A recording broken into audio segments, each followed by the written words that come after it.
Befürworter sagen, es gibt zu viel Zuwanderung und darum kollabiere dort die Infrastruktur. Die Gegner sagen, ohne Zuwanderung stürzt die Schweiz in ein Chaos. Und beide Lager haben irgendwie recht. Aber beide lassen auch etwas weg. Und genau das ist das Problem von 10 Millionen Initiativen. Ciao zusammen, von unten hier. Herzlich willkommen zum heutigen Beitrag. Heute schauen wir uns an, was beide Seiten nicht sagen wollen und warum die 10 Millionen Diskussion in Wahrheit eine ganz andere Debatte ist. Als neutraler Beobachter könnte man die Argumente von beiden Seiten irgendwie überzeugend finden. Und das Problem ist nicht, was sie sagen, das Problem ist, was beide Seiten weglassen. Zuerst aber habe ich mir angeschaut, was die Positionen der Befürworter überhaupt sind.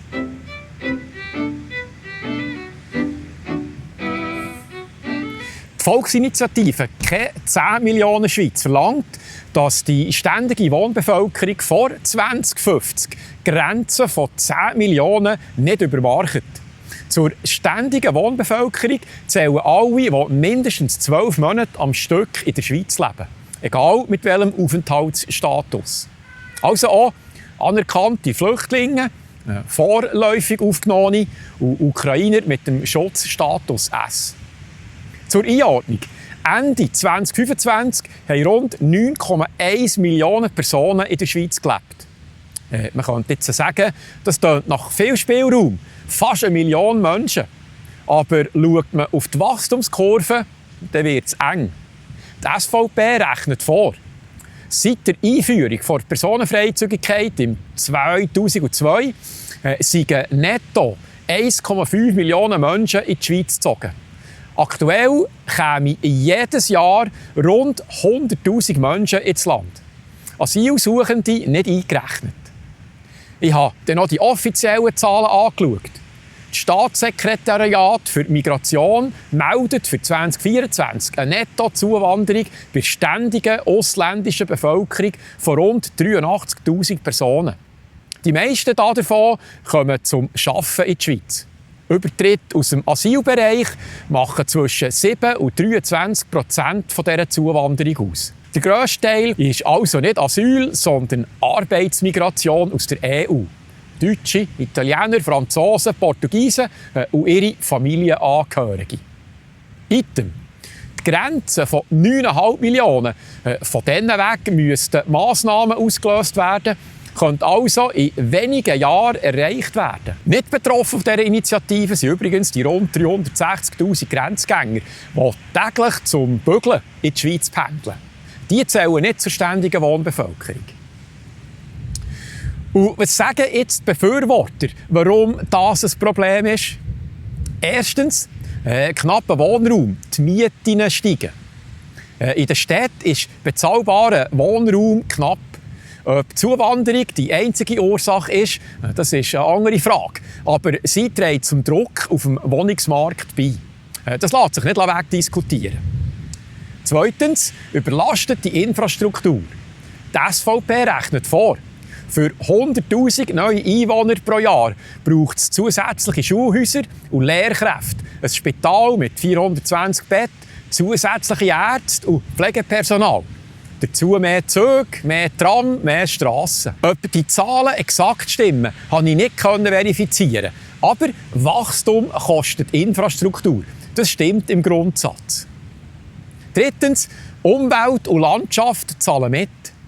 Die Schweiz gehört zu den am dichtesten besiedelten Ländern von Europa. Kulturland verschwindet. Das ist eine Tatsache. Darüber diskutieren ja Umweltorganisationen seit Jahren. Eine Frage, die die Initiative offen lässt, ist, was passiert konkret mit Menschen, die schon hier leben, wenn die Grenze überschritten wird. Werden Aufenthaltsbewilligungen nicht verlängert? Wird der Familiennachzug gestoppt? Der Initiativtext gibt dazu keine klare Antwort. Zusammengefasst könnte man also sagen, die Befürworter zeigen auf echte Probleme. Wohnungsnot, Infrastrukturdruck, Landverbrauch. Aber die wichtigste Konsequenz lässt die Initiative offen.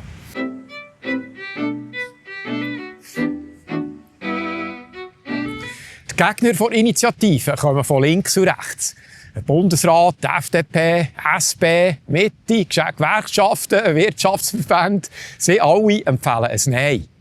Sie haben sogar ein gemeinsames Kampfwort entwickelt. Sie reden unisono von Chaos-Initiativen. Das Hauptargument lautet, eine starre Obergrenze führe in 3 bis 4 Jahren ins Chaos. Konkret zählen sie auf.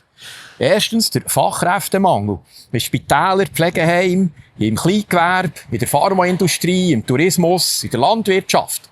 Überall, wo die gleich einmal ausländische Bützer fehlen. Und dann ist da noch das Risiko mit der EU. Die Initiative enthält einen automatischen Mechanismus.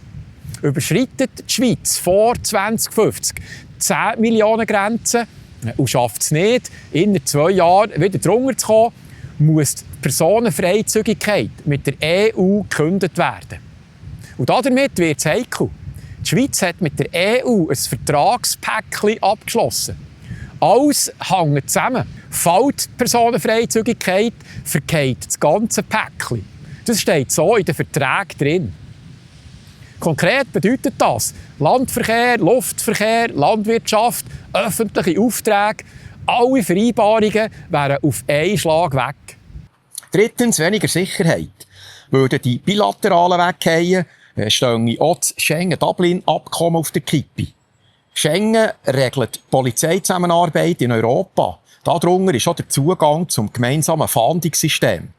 Dublin stellt sicher, dass Asylgesuche nur in einem einzigen europäischen Land dürfen gemacht werden und nicht in mehreren, falls der Antrag abgelehnt wird. Viertens, unser Wohlstand wäre in Gefahr. Die EU ist der wichtigste Handelspartner der Schweiz. Gehen die Bilateralen weg, verliert die Schweizer Wirtschaft den geregelten Zugang zum europäischen Binnenmarkt. Für exportorientierte Branchen wie Pharma, Maschinenbau und Landwirtschaft wären diese Folgen direkt spürbar. Höhere Kosten, mehr Bürokratie, weniger Wettbewerbsfähigkeit. Fünftens, Lohnschutz. Die Gewerkschaften warnen, fällt die Personenfreizügigkeit, gehen auch die Lohnschutzregeln weg. Heute müssen ausländische Firmen, die in der Schweiz Aufträge ausführen, Schweizer Löhne und Arbeitsbedingungen einhalten. Und das wird kontrolliert, scheint's. Ohne die Regeln könnten ausländische Unternehmen dank billigem Personal deutlich günstigere Offerten anbieten.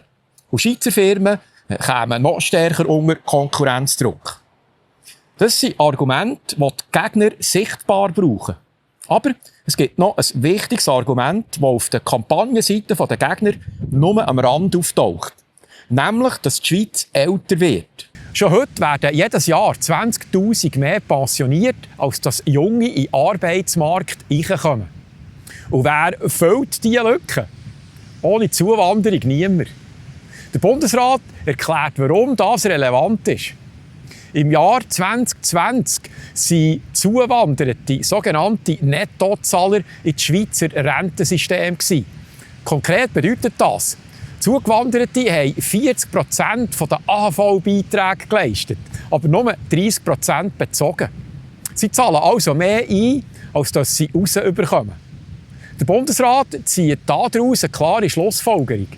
Ohne Zuwanderung wäre die AHV schon längstens in den roten Zahlen. Und wenn jetzt das wichtigste Argument der Gegner eigentlich ist, ohne Zuwanderung kollabiert die AHV, dann müssen wir uns anschauen, warum das so ist.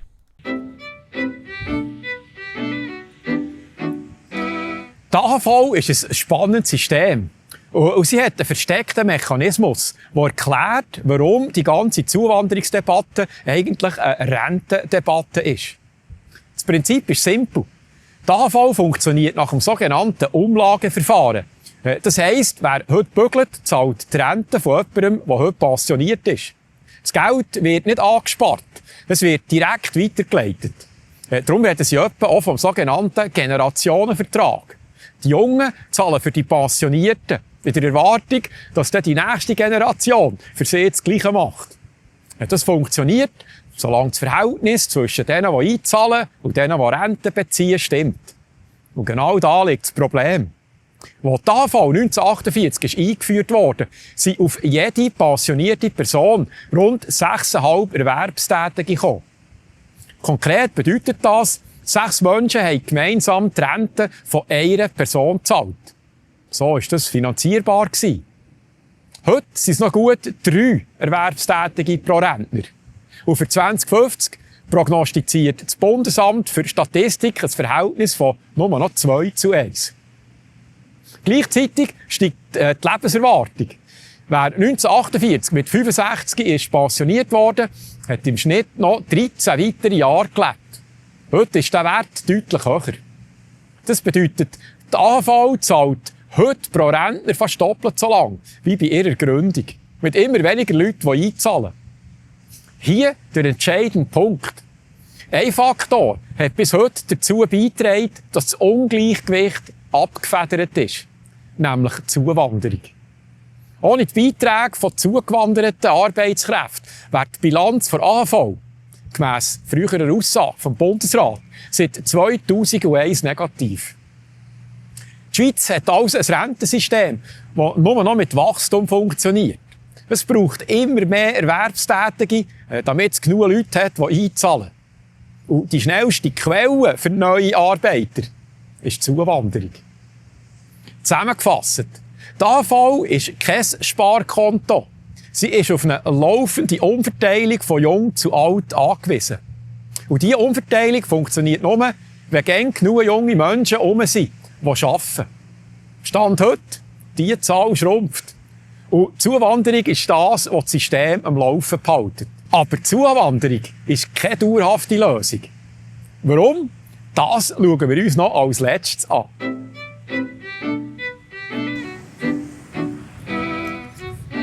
Das Hauptproblem der 10 Millionen Debatte ist nicht politisch, es ist mathematisch.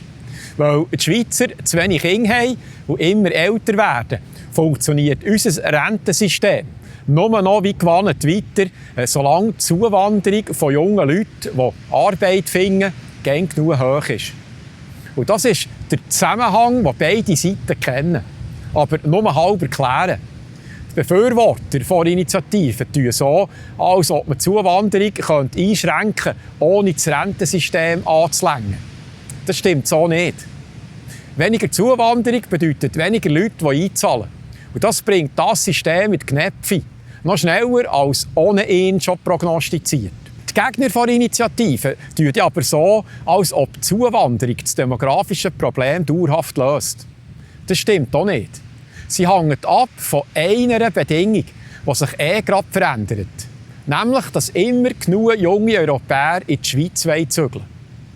Vom ursprünglichen Umlageverfahren, wo die arbeitende Bevölkerung die Rentner aus laufenden Einnahmen finanziert, von diesem System sind wir längstens weit entfernt. Schon heute fliesst ein Teil der Mehrwertsteuer in die AHV. Oder der Bund schiesst jedes Jahr rund 9 bis 10 Milliarden Franken aus Steuergeldern dazu. Und Tabaksteuern und Spielbankabgaben landen ebenfalls in der AHV-Kasse. Und sogar mit diesen Zusatzeinnahmen reicht es jetzt eben gleich auch nicht mehr. Je nach Prognose und Berechnungsart zielt die AHV in den nächsten Jahren in ein negatives Umlageergebnis. Zusammengefasst könnte man sagen, die 10 Millionen Debatte ist in Wahrheit eine Debatte über das Schweizer Rentensystem. Aber wie soll man denn jetzt am 14. Juni abstimmen? Hier wie gäng zum Schluss noch meine ehrliche Einschätzung zum Thema.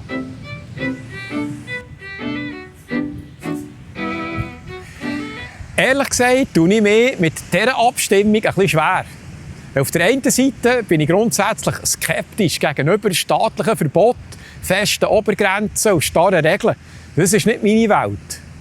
Auf der anderen Seite beobachte ich ein Parlament und eine Regierung, die alles andere als Souveränität und Unabhängigkeit vorlebt.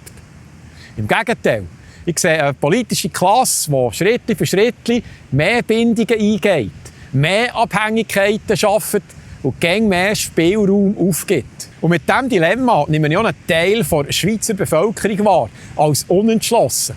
Weil starre Obergrenzen gegen das verstossen, was man aus Eigenverantwortung und Freiheit eigentlich will. Und trotzdem denkt man über ein Jahr nach. Nicht, weil man die Initiative dermassen gut findet, sondern weil man sie als Korrektur anschaut. Ein Schutzschild, als bittere Pille, die nötig könnte sein. Ich bin selber noch unrätig, und kann darum nicht klar sagen, ob ich eher für ein Ja oder ein Nein bin. Und genau darum interessiert mich auch eure Sicht. Wie geht es euch bei dieser Abstimmung? Habt ihr ein ähnliches Dilemma? Schreibt mir doch eure Position in die Kommentare zum Video. Ich bin gespannt, ob ihr es klarer seht als ich. Et voilà! Dann würde ich sagen, das war es wieder mal vom ehemaligen Badmeister. Merci vielmals an alle, die mich auch letzte Woche mit dieser Spende unterstützt haben. Dank euch kann ich diesen wöchentlichen Beitrag überhaupt machen.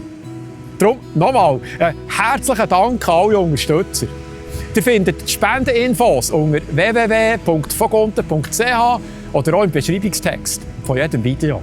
Also, merci fürs Einschauen. Wir sehen uns nächste Woche wieder. Ich hoffe, ihr seid dann noch wieder dabei. Ich freue mich. Tschüss.